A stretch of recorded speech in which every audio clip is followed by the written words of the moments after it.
Hi, good evening. It's January the 20th already. I mean, we're 2/3 in now, I would say. And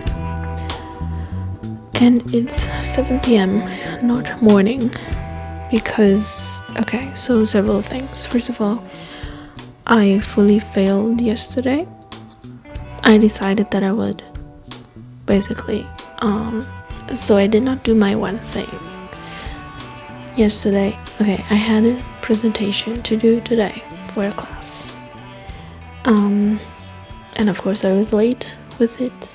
It took me a long time to prepare what the things would be that I would say, that I would focus on, the things that I would put on the, what do you call them? The pages of the presentation that you can see. It took me ages, took me hours, took me so long. And of course I also had a little bit of a procrastination issue in the beginning, as I always do. It is what it is.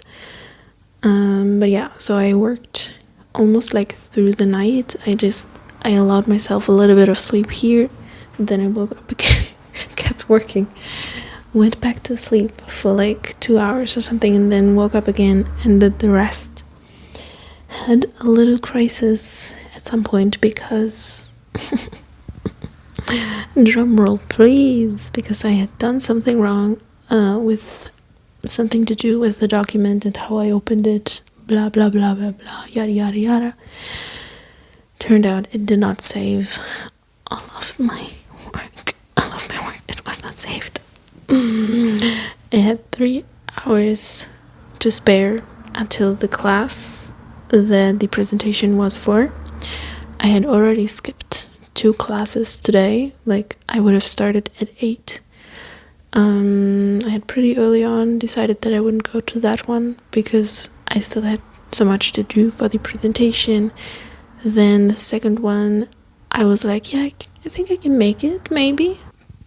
The time went, and then the third one, before the class that the presentation was for, I could have gone to. I was done with the presentation. It was done. It was done. Done.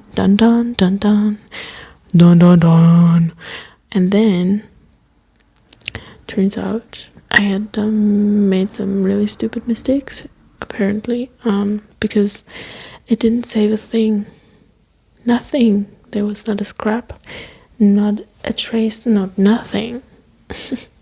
So with about 3 hours to spare, I didn't even allow myself to wallow too much.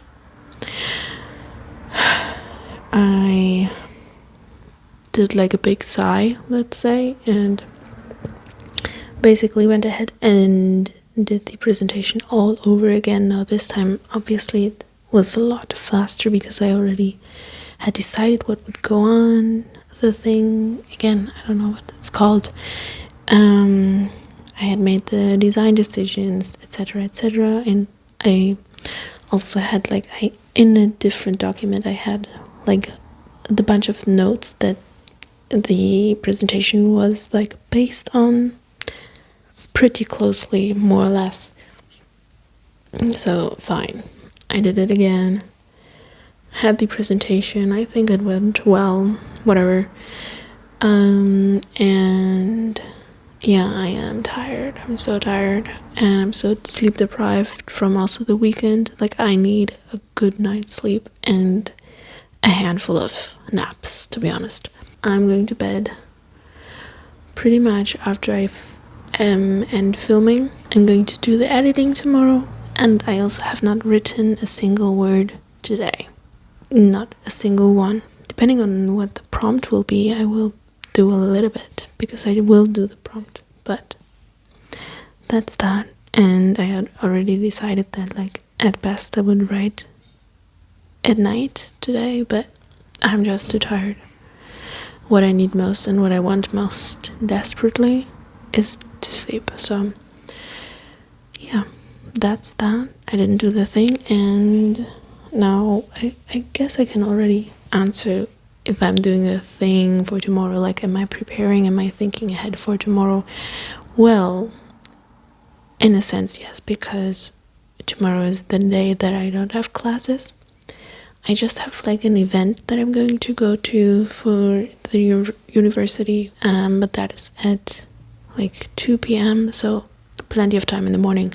I don't know, do I want to set my alarm at 5 a.m. as I always do, or do I want to give myself like the time to wake up whenever I naturally do? Maybe I will do that, but I will make time for the writing. Yeah, I don't think I have to prep anything. I did make some food earlier that I can eat from tomorrow, so that's something, I guess. And now it's time for a prompt. The way that my eyes are like so bloodshot and just very, very sad with life, you know? Wow. It doesn't sound very nice anymore. I have the wrong end. Stupid. Yep. It's like so crooked. You can't read it, but whatever. Okay. Okay, I guess that's not really writing I have to do. I just have to think and look at the thing. It says, look at the scene you're working on. What's truly the last moment you could enter and the earliest you could exit? Well, let's take a look then. Let's take a look. Oh, and depending on whether the others have done their one thing today, I'm also going to hopefully write something for the ceremony. Leia has been killing it left and right, like wow, incredible. So we are in the work in progress Sunken Timepiece, the Mermaid Pirate time travel book. So I basically ended a scene, so I could either do this for the scene that I wrote, or I could try and think ahead to the next scene. Also, I was watching a video by Nellie Monroe today.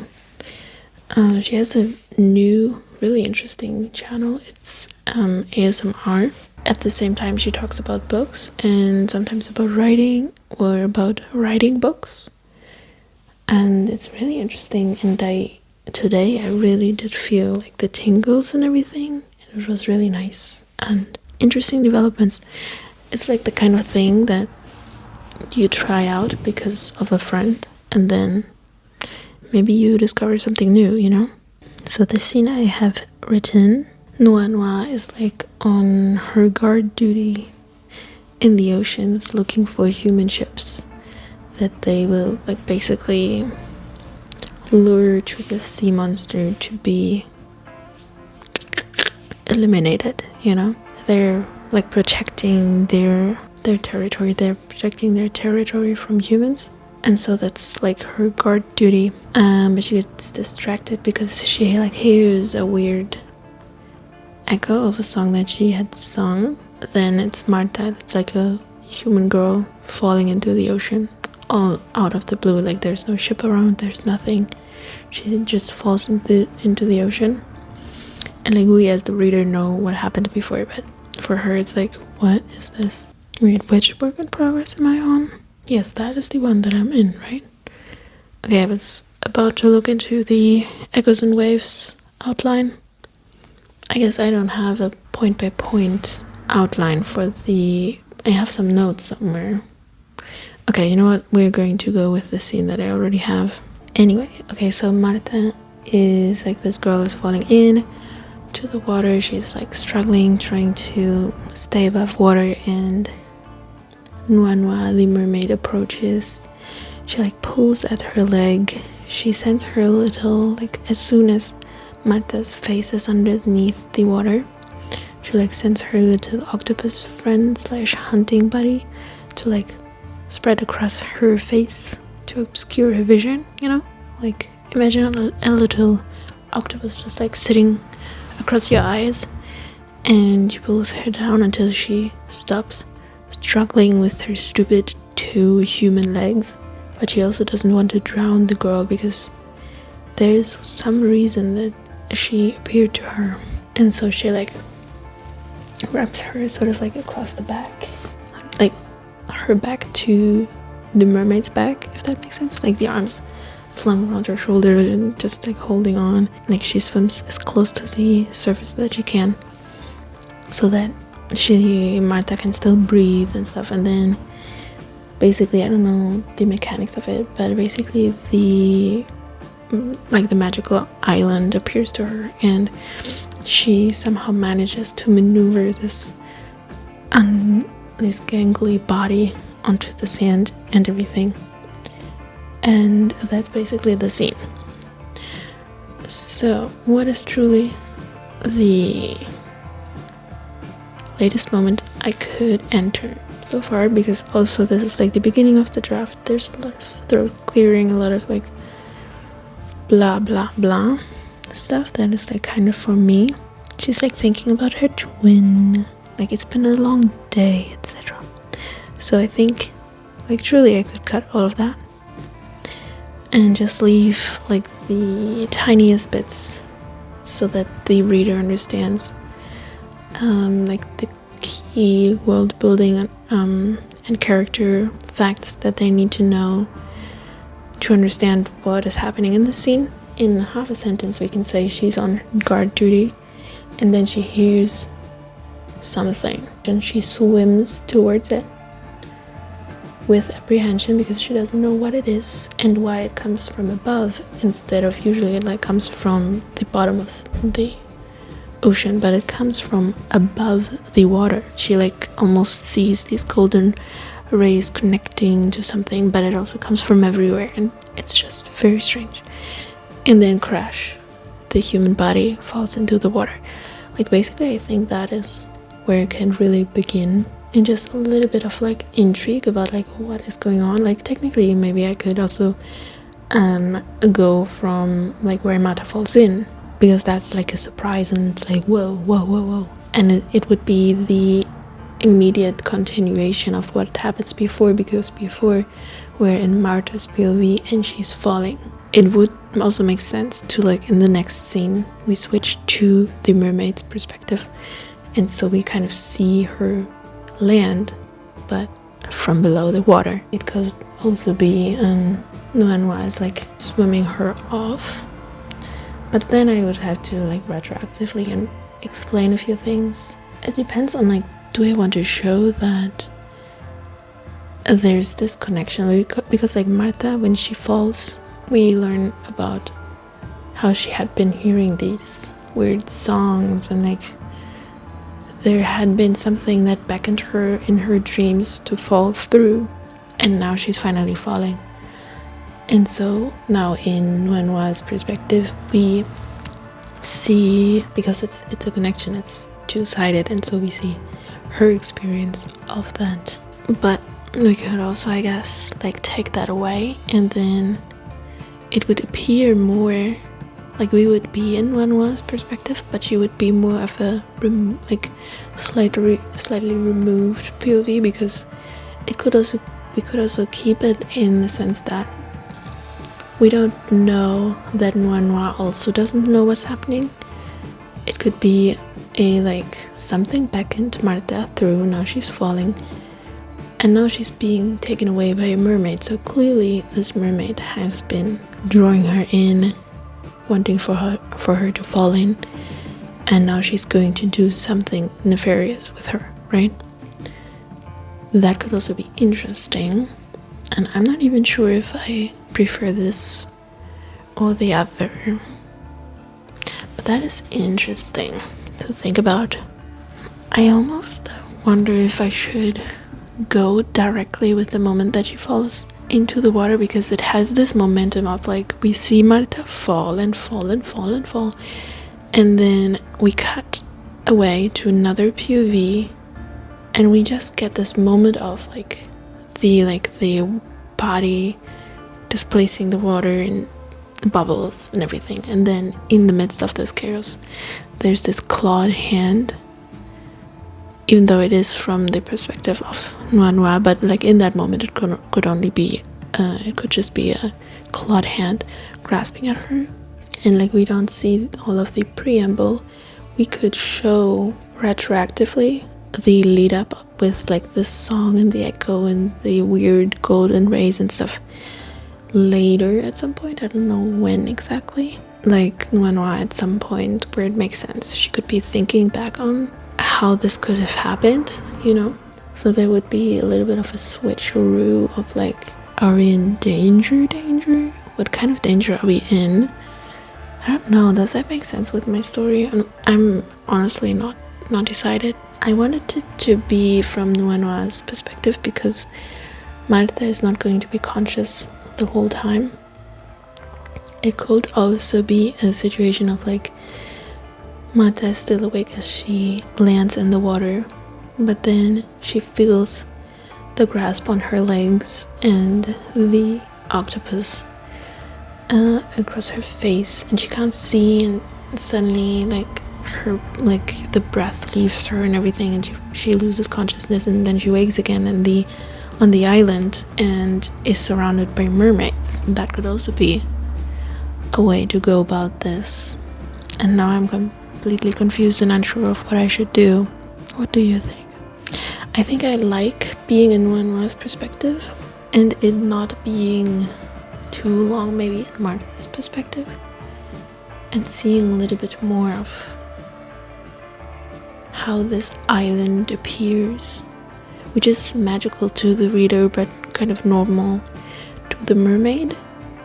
And so it's not so much of this like extended horror situation of and now Martha's on this island, she's surrounded by mermaids, which makes no sense to her, and now she's on this island and she can't leave it because when she swims out, the island kind of disappears. I think I do want Noir's perspective, but I think I wanted to start where Martha falls through. I think that's my final answer. I didn't expect this to go so long. Okay, and the earliest I could exit.